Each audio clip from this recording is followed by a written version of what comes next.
Yeah, something that you had it all planned out. It should work like this, and it didn't. But that lesson you've been talking about, where you're constantly going and saying, okay, what is working, what's not working? Aaron and I call it what worked, what didn't work, what could I do different?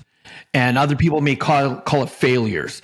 And, just that part you were talking about, how you focus on, okay, guys, what was your biggest failure that moved you forward?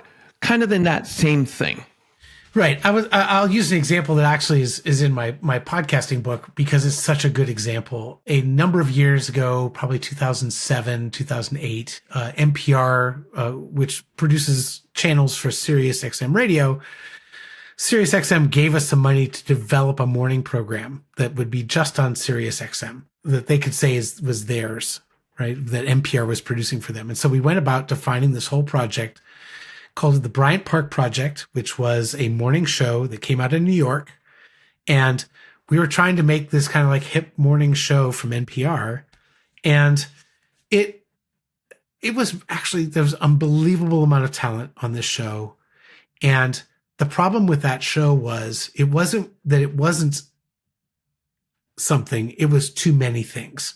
It was trying to be a blog and a video series and a radio show and a podcast and a bunch of other things and have a bunch of signatures. It's like so much got thrown into the stew. It had so many ingredients in that stew that if you sat this very talented crew down and said, what is this show? They couldn't describe it because it was all these different things. Right.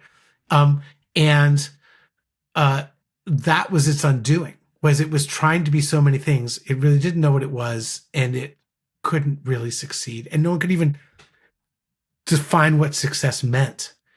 And I sat there and watched their last show. It got canceled after 10 months. And I watched their last show, and I watched these people in tears all gathered in a room talking to their audience that they had built during that time, which wasn't a small audience. It just wasn't this explosive hit that I think everyone expected it to be.